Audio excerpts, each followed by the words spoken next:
তোর মামাতো ভাই মিলনের লগে তার বিয়া ঠিক আছে। আমাকে বাড়িতে আয়, ইমার্জেন্সি। শান্তরে ফোন করছো কেন? আমার ইচ্ছা করছে তাই। অনু,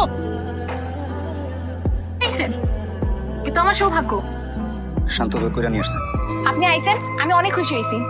ঢাকা চলে যেতেছিল, জোর করে রেখে দিছি। ভালো করছিস। এখন কো এমার্জেন্সি আসছিস কেন? আব্বা মামাতো ভাই লগে বিয়া ঠিক করছে। আব্বা একবার যা কয় তাই করেছে। আমি এখন কি করবো কত?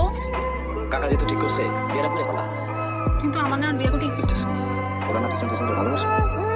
আপনি বিড়বিড় করে কি কর? আর কতকাল অপেক্ষা? বুঝতেছি কি হিসাব বুঝতেছিস না? তুই আমাকে ভালোবাসিস না? হ্যাঁ অনেক ভালোবাসি। আরে ওর তো আমাকে ছোটবেলার বন্ধু, মনে নাই তোর? হ্যাঁ মনে আছে, আমিও তোর অনেক ভালো বন্ধু আছিলাম। বন্ধু রে, তো পরিচয়টা দেওয়া নিবা মনে থেকে কর। কি রে বিড়বিড় করে কি কস? কিছু না রে,